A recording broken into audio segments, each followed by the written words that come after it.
Hello, Pat Nolan. Welcome to the Glenn Show. Hello, Glenn. Thank you so much for having me on.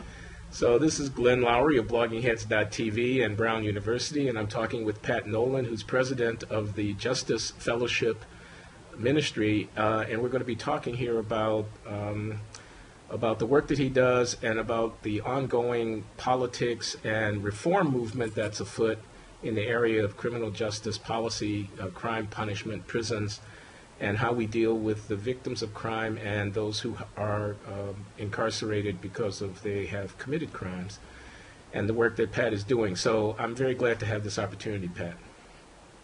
Thanks. Admire you for your dedication, your wisdom in economic matters, but also on the moral basis of issues. So salute your leadership on that. I'm grateful for you saying so, Pat. I really am. Let me just ask you then, as we get started, what is the work of, what is Justice Fellowship Ministries? What are the Prison Fellowship Ministries with which you've been working for many years? And how do you see, from your perspective and the work that you've done, the lay of the land in this area of public policy that's being so much talked about now, in terms of how many Americans are in prison, how much it's costing us, how the system is not working well, and all of that? Prison Fellowship was founded by Chuck Colson after his time in prison. He promised the men that he served with that he wouldn't forget them. And when he came out, he worked diligently to put together, at that point, just volunteers to take the gospel into prison, to share the good news of salvation. And inherent in that is it's not just the gospel, but it's also the gift of time and presence. The act of going in to visit with prisoners says you're important, you matter. And of course that's the basis of our faith, that we're each children of God, created in His image and likeness, and we carry that spark of God within us and are worthy of respect and have dignity because of that. And no matter what a person has done in their life, they still are a human being and should be treated with that, accordingly to that. And so our ministry has an impact not just by, sharing the good news of the gospel, but also by affirming their worth. And my own experience in prison really showed how much is done to undercut that. While I was in prison 26 months, and during those 26 months, I probably well over 1,000 times was screamed at, "You ain't got nothing coming." And it's said with hate. It says, you are nothing. You come from nothing. You will be nothing. Excuse me, Pat. Who was saying this to you? The guards and see. counselors. I see. And I came from a good background. I had a great education. I had a position of responsibility. I've been a member of the State Assembly for 15 years. Been Republican leader of the Assembly for 4 of those years. Wow. And it still hurt me. But think of the young kid that came from an abusive household, that ran away from home at 14, got tied up in drugs, ends up in prison. Yeah. And he's told, "You're worthless. You come from nothing." Sadly, he or she may start to believe that if that's drilled in. And our volunteers come in with a counter message that says, you have value, you have worth. Pastor Rick Warren gives a great analogy. He came in to prison with us, and he took a $20 bill and held it up and said, "Who wants this?" And of course, everybody said, "Yeah, me." And then he took it and spit on it and wadded it up and threw it on the ground and ground it in with the dirt and said, "Who wants it now?" And of course, they still said, "I want it, I want it." He said, that's the way you are to God. No matter how beat up, no matter what you've done, no matter what problems you've had in your life, you still are valuable to Him. You still have intrinsic value. what a great message that is for these prisoners to hear when the whole system says you're nothing. You're never going anywhere.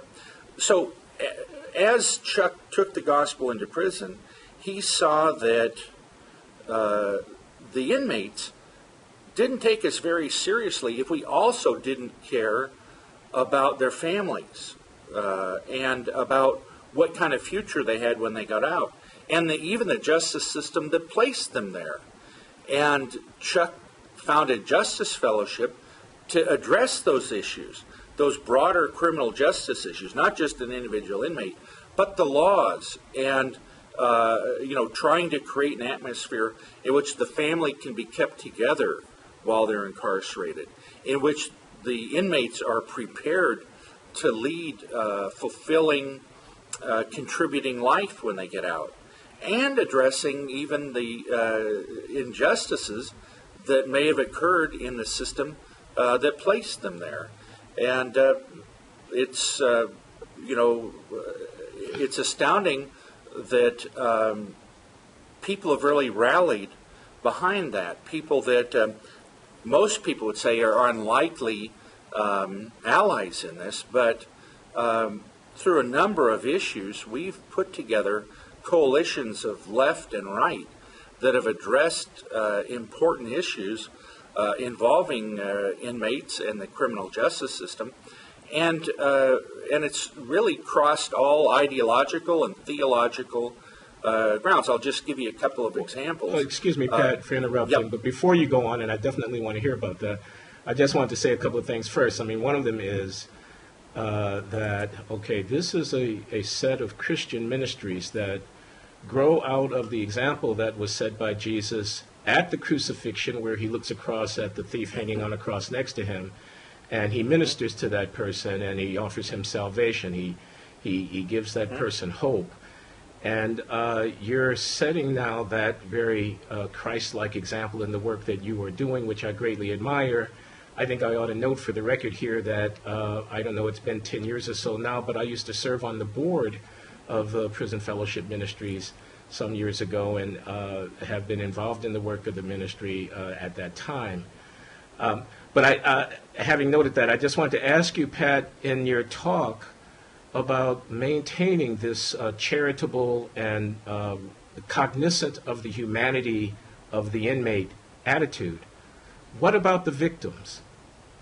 Yeah, I'm glad you asked that, Glenn, because actually my record in the legislature was as a victims' rights advocate. I worked very hard to give victims' rights. I even contributed a substantial amount to place Prop 15 on the ballot, which was the Victims' Bill of Rights. I received the Victims Advocate Award from Parents of Murdered Children for my efforts with the survivors of violence and their families.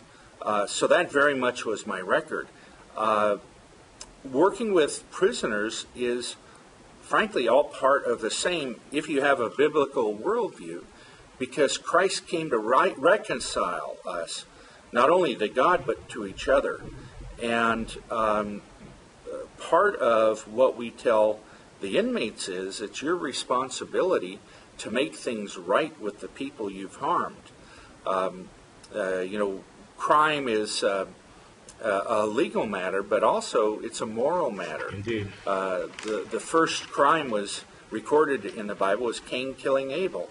And what does God say to Cain as he's about to kill his brother? He said, sin is crouching outside your door, and it seeks to master you, and you must conquer it. That's the struggle. And so we work with them not only to confront what led them to commit the crime, but if the victim is willing to engage in mediation and perhaps even reconciliation between them.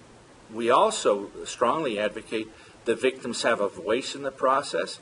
Unfortunately, our system now is run by big government, and the real party in interest, the victim, is oftentimes pushed to the side and is really just a prop in the prosecution's case. Little is done to advocate for the victim, and we we say they should have a voice in it, and that the system should be victim-centered. In addition to that, we also want restitution, not just for the monetary value, but the idea, as victims have told me time and time again, the idea that the offender, through the sweat of his brow, helps pay something back to them. It doesn't need to be money. It could be, repairing some work on their house. It might not even involve the victim, but instead community service. But paying back something is very meaningful to the victim to know that was done. And frankly, a lot of victims don't want the offender sent to prison because that prevents them from paying any recompense, and it prevents them from supporting their own families. So it does double damage. And it's fascinating to talk to some of the victims that advocate restorative justice. So I'm really glad you brought up victims. That's central to our view. They are part of our ministry, reaching out to them to try to bring healing, if possible, with them, and to advocate for them. You know, as you mentioned at the start, I am an economist, I'm a social scientist, I'm an academic, I'm a researcher. I listen to you, and it calls to my mind three, and there will be more than three, but three kind of distinct approaches to the study and the design of, institutions of punishment and reconciliation, rectification in the face of criminal offending. One is what we economists do, where we worry about the incentives.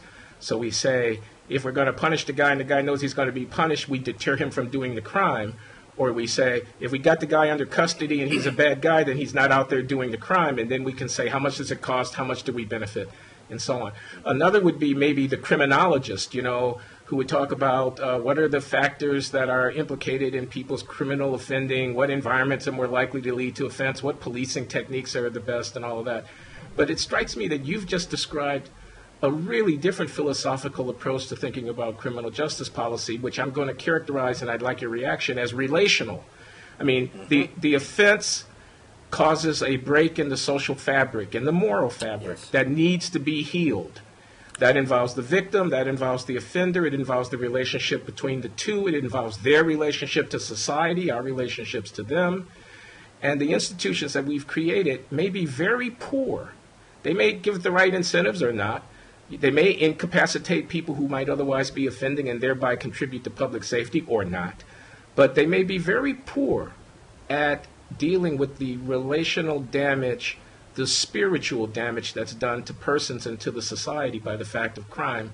And it strikes me that that's one way of thinking about what your set of ministries are about.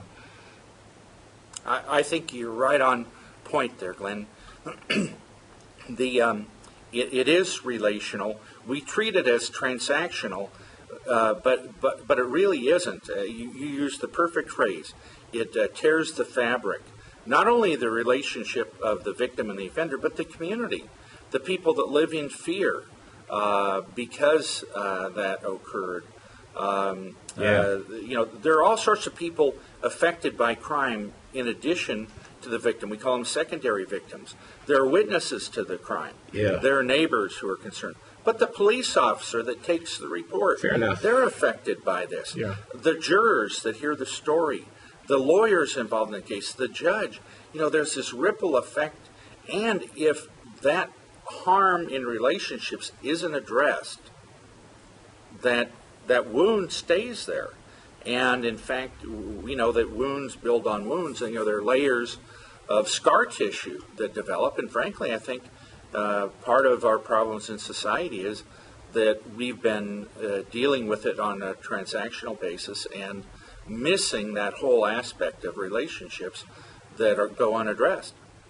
I see. That's interesting. Now, you were going to give some examples a moment ago before I interrupted, and it would be interesting to try to think about how this philosophical approach translates into policy. What is it that you would do differently in the vast system of apprehension of criminals, their detention, their punishment, what we do when they're released, how we handle this policy nexus? What are you guys up to? Well, one thing was, believe it or not, most prison systems make it impossible for the victim to meet with the offender if they want to. And there was a rape victim here in Virginia that testified at the Crime Commission hearings with us, and she said she wanted to meet with the offender, and the system told her no. Actually, they said yes, she could, and then always came up with objections, never got to the point where it would be allowed. And so a very conservative legislator, a prosecutor, said that's ridiculous, and carried a bill to give the victim, as the victim's choice, but if the victim wants to, that they can meet with the offender. It's, again, at their option, but that empowers the victim. Even if they don't want to do it, we need to empower victims. One of the things victims tell me is that when the crime was committed, that totally disempowered them. They were helpless in this situation. And anything we can do to help restore their feeling of some control over their lives, some control over their destinies. So that is one thing. One of the things, the first issues we got involved in when I came to Justice Fellowship is religious freedom in prison. A lot of the attorneys general were upset by some nonsense lawsuits by prisoners and wanted to strip prisoners of their basic First Amendment rights. And it was a great coalition of left and right. We had Teddy Kennedy and John Ashcroft uniting in a wonderful press conference in front of the Senate, saying, this is absolutely wrong. Of all the people, these inmates should be entitled to the one thing that offers them hope in an otherwise pretty dreary situation. The next issue we took on was prison rape.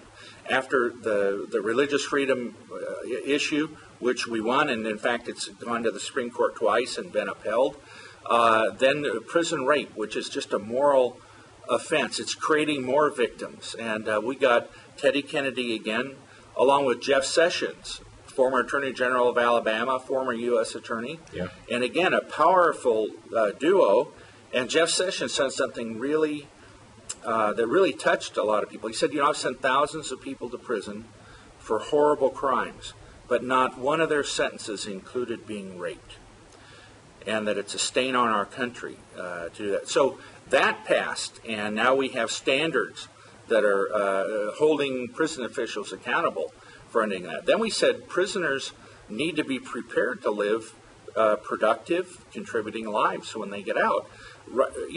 For years we've just warehoused them and then taken them to the gate and released them. In fact, oftentimes the guards will say, "See you in a few months," as if it's just expected that they're going to come back. Yeah. And we pressed for the Second Chance Act, which was Sam Brownback, along with Senator Leahy in the Senate and Joe Biden in the Senate. And in the House, Frank Wolf and Bobby Scott on all these bills teamed up. So we had left and right speaking out, and the Second Chance Act passed that said, that part of the prison experience should be preparing them to be able to get a job, teaching them the principles of good citizenship, how to be a good neighbor in the community. And then the Fair Sentencing Act, which involved, the horrible disparity between crack and powder cocaine. Yeah. For what's pharmacologically essentially the same, there was 100 times the penalty for crack than there was for powder. And, it happens to be that in black neighborhoods is where the crack is sold, because crack is inherently unstable. It can't be transported like powder. So that's, the area, the so-called crack bazaars opened when in poor areas where, there were vacant houses that these drug dealers could deal in. But to lock them up for, 1/100th of the amount that powder just is inherently unfair. We got left and right together on that and passed the Fair Sentencing Act. Took a long time, 17 years, but we did get it passed and reduced that. We didn't get it to 1-to-1, but 18-to-1. So the important thing is there are economic impacts of all that, but it's the moral arguments that touch legislators' hearts. Okay, Whether Pat, let me stop you here just for a moment, because I want us to explore at greater length this theme about the moral arguments and their efficacy in a, pragmatic, hard-headed political discourse. But first, I wanted to just observe. I mean, some of these things that you're talking about, prison rape, who can be for that? Religious freedom, who can be against it? Second chance, yeah, let's give people a second chance, and so on. There's almost kind of it's motherhood and apple pie. I mean, you can get the left and the right together around that. But what about some of the stuff that's more contentious, like the death penalty, like life without the possibility of parole sentences, like isolation and supermax prisons and this kind of management of prisoners while they're in, like Prison Litigation Reform Act that keeps convicts out of court when they might have gone in and sued for their constitutional protections, but which is controversial up on the Hill. I'm just wondering about how you all react to those kind of issues. Well, first of all, Glenn, they may sound easy to you, but they're protecting religious freedom of prisoners was a very difficult fight. Harry Reid, with the support of most of the attorney generals in the United States, was pressing to carve inmates out of that, and it was a full court press on to get prisoners excluded from religious freedom. And so in retrospect, you say that's a motherhood and apple pie issue. It sure wasn't at the time. I hear you. Because they point to absurd lawsuits. The people that filed a lawsuit because they got plain instead of chunky peanut butter. Yeah. Or those that said that they belonged to the Church of Filet Mignon and were entitled to red wine and steak every Friday night. And so they would hold up those examples and said, see, we need to stop the inmates from filing these darn lawsuits. And our point was, well, for every one of those, there are a dozen others of people that have been denied kosher meals or denied access to a Bible study. And anyway, we won the day on that. On the Second Chance Act, that bill was dead a dozen times. The status quo usually wins, and the status quo was warehousing. And it was a major lift to get the Second Chance Act passed. And in fact, there were times we had to, and fortunately had the support of the leadership, but Steny Hoyer had to sit on several Democrats that were trying to kill it over pride of authorship, and Roy Blunt had to sit on several Republicans that wanted to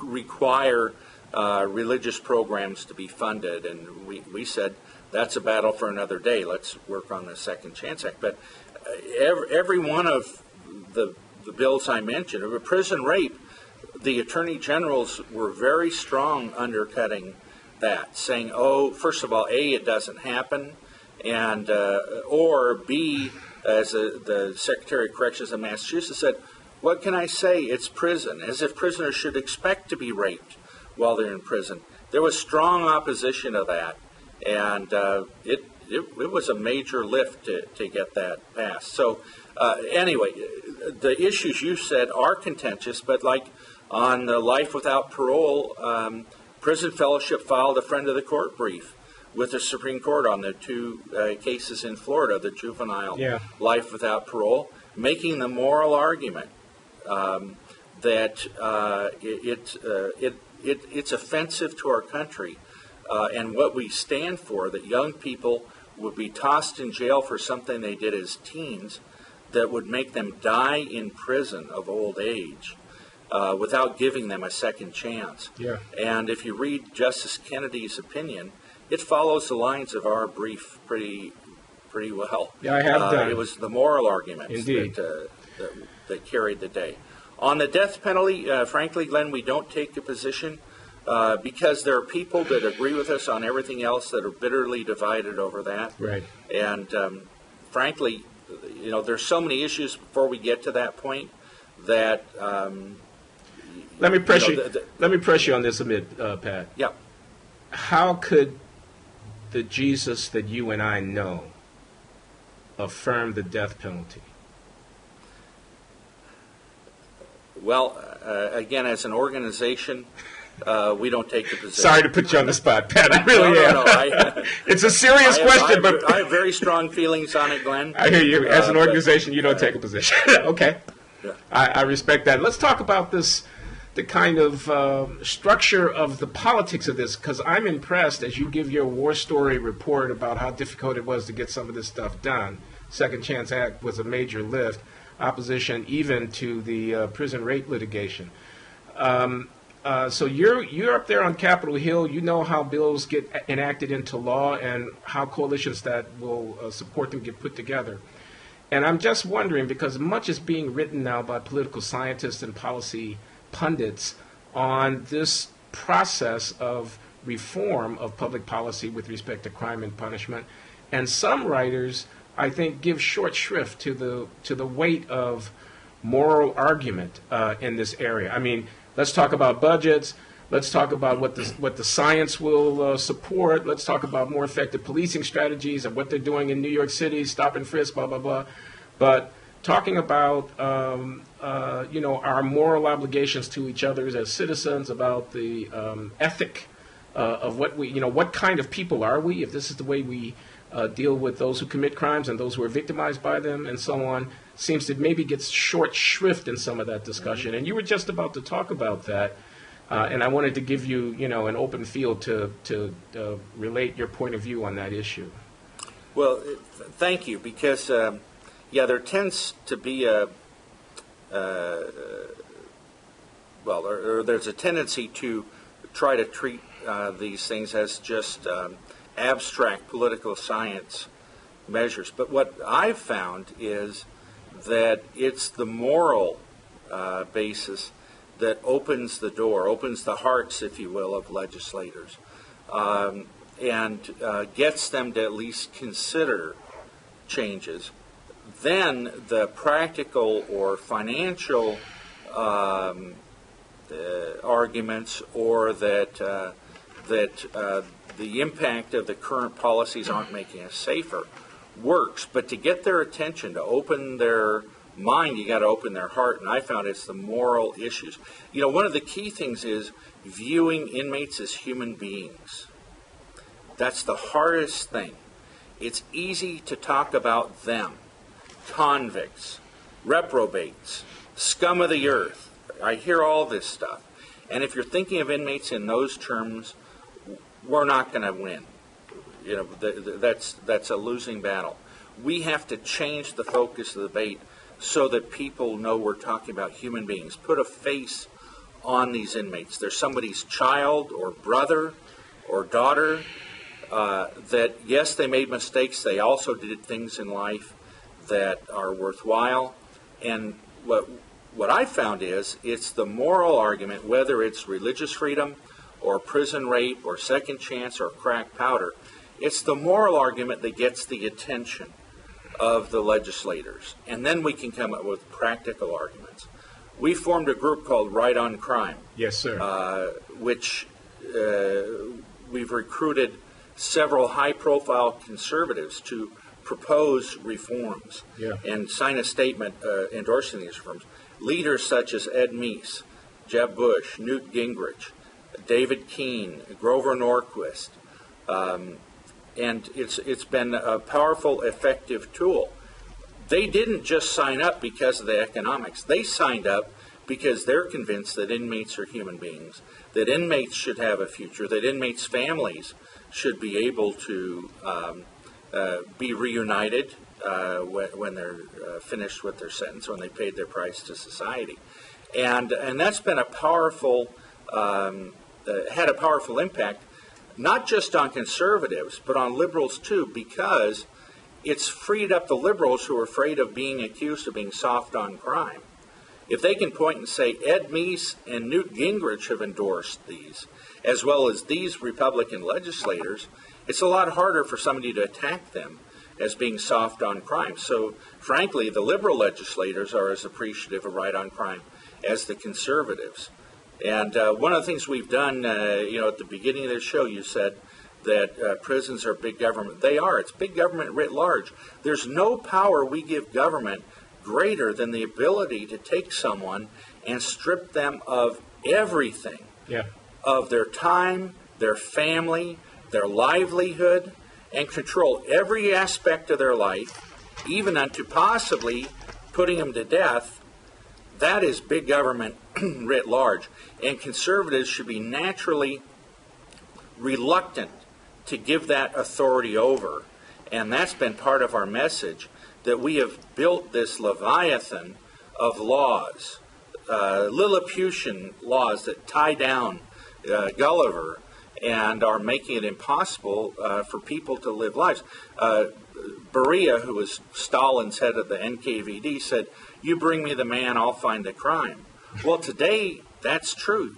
There are over 4,000 federal statutes and tens of thousands of regulations that have criminal penalties. How can anyone know what those laws are and not violate one of them? So it puts us all at risk of being in prison. And if you're poor, it makes it all the more likely because you got nothing to fight with. I hear you on that, Pat, but I got to ask you something, okay? Mm-hmm. So here is a line that you will find in sociology department seminar rooms, and not only there. And it goes something like this. We never would have got to this god-awful place if most of the people being shoveled into these hellholes and forgotten about were not black and brown people from inner city neighborhoods who didn't have anybody speaking for them, who were thought already to be scum of the earth, and who were easily forgotten, and with whom the median voter living in some leafy suburb could never identify and has spent a lifetime being afraid of. What we're seeing is, in part, a racially motivated and racially inspired ruining of this aspect of American democracy, and it never would have happened if those people had been white. That is being said, and it's being believed by a lot of people, and I'd just like to know how you would respond to that.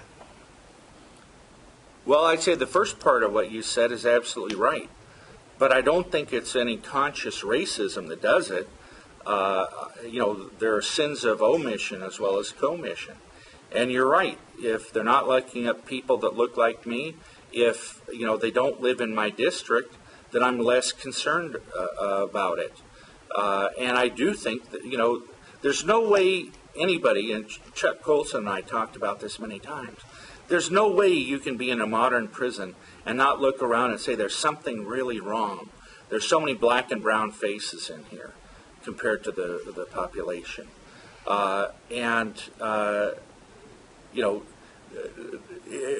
lot of folks in prison say they're innocent, but I did time with some folks that it was pretty clear they were innocent. One guy had the list of witnesses, alibi witnesses, and he got to the court and they weren't there, and he looked around and, they weren't there, and he said to the public defender, what about my witnesses? He said, "Oh, I didn't have a chance to call them." And so he turned to his mom, who was in the audience there, and said, "Please go out and call them." She was fishing through her purse, looking for quarters to go out and try to phone witnesses. Wow. She wasn't able to get a hold of any of them. So there was nobody to support his side of the story, to tell where he was.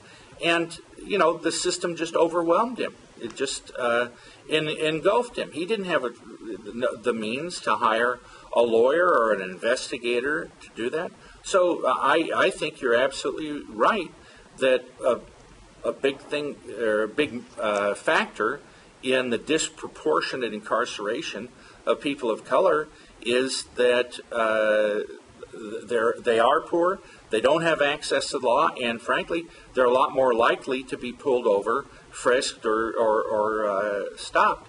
And I don't think it has. You don't need to go to the point of saying it's active racism, but I do think the impact is racial disparity, and it's something we have to address, and we try to address that. I got to push a little bit more because President Obama is a black man. And again, in some of these sociology departments, this is a little bit tongue-in-cheek, Peck, but you get what I'm saying. In some of these districts where I hang out and listen to people, there is a lament, and the lament is that here we have a African-American president and a progressive president, and we're talking about structures of state control and, confinement and policing and physical domination of people who have broken laws that are disproportionately impacting on blacks. And yet, he can't really address it because of a fear from his right that he'll be characterized as, if he becomes perceived to be responding in some measure to this policy area, in part out of a sense of the racial injustice that you just got through agreeing existed, if not intentional. He can't do it, and the reason he can't do it is because of the politics of it, and that politics has a lot to do with what happens on the right wing of the political spectrum. So I'm challenging you. Glenn, I would disagree with you. Okay, good. The reason he doesn't do it is his political handlers are telling him not to. I've been shocked that Holder hasn't been more aggressive in some of the things he's done. For instance, the Bureau of Prisons, the director of the Bureau of Prisons resigned. A perfect chance to bring in new blood. No, he hired from within, the same system that's run it for years and years and years. When I was in prison, the crack powder disparity was up, and I was in touch with a lot of my buddies that were Republican congressmen, and they were ready to vote to sustain the Sentencing Commission that had eliminated the 100-to-1 penalty difference.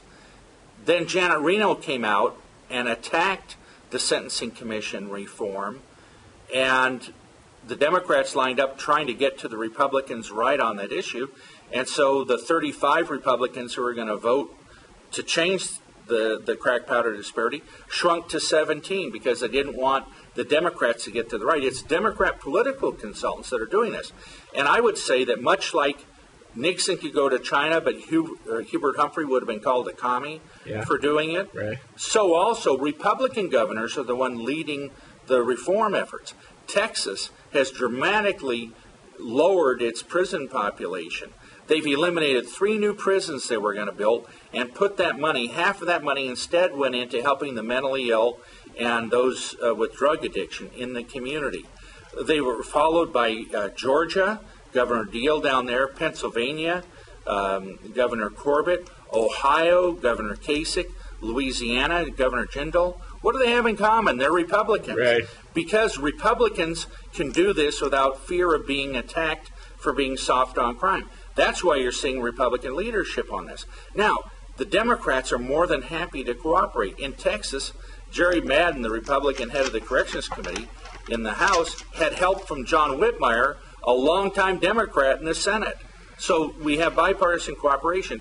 But my hunch is you'd see more reforms under a Republican president than you would under President Obama, not because the right-wingers and this and that, but because their own political advisors say, oh, you better stay away from that. You don't want to look like the black man's president. You need to look like everybody's president.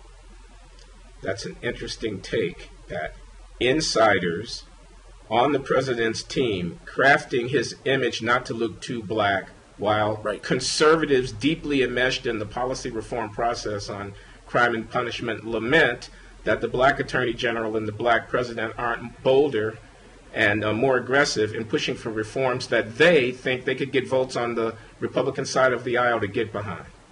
And I'll give you an example. When the First Sentencing Act passed, we pushed for a public signing ceremony because it had been such a great confluence of left and right.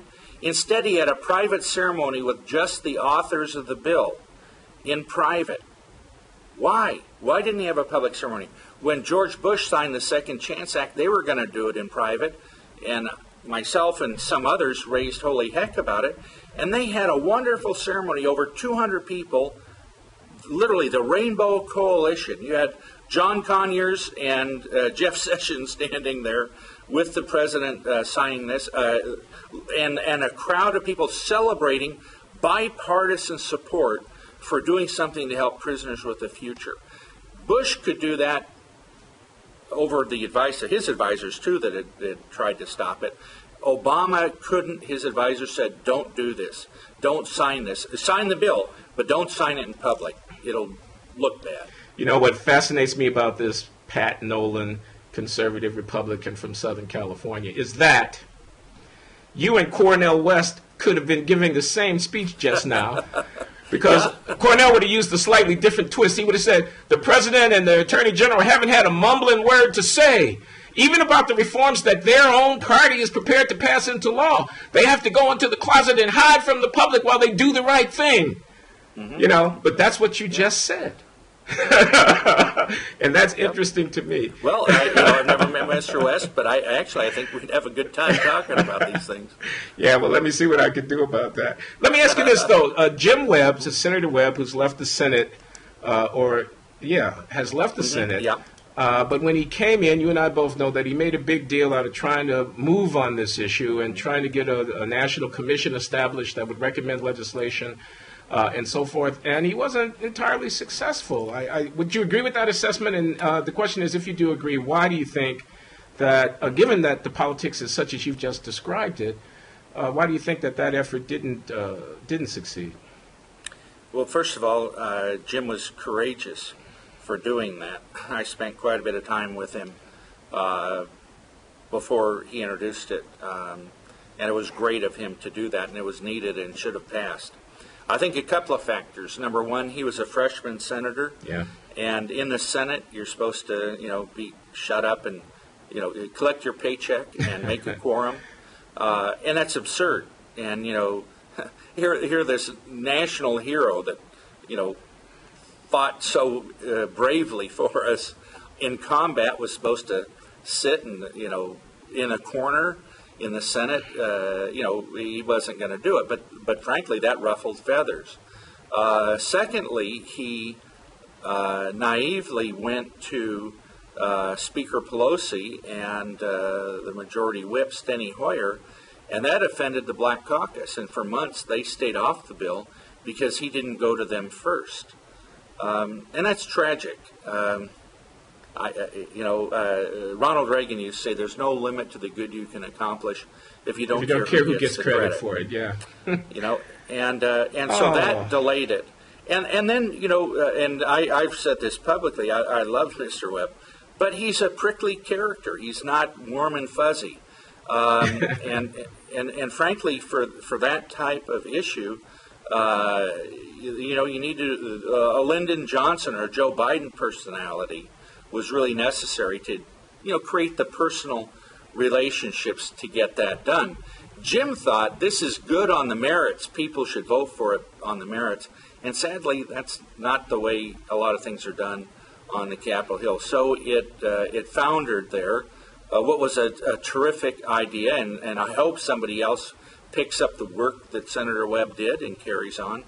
But I think those are the factors that caused it to just die of warning there. I see. Look, Pat, we've had a great conversation. I don't know if there's anything that you'd like to add.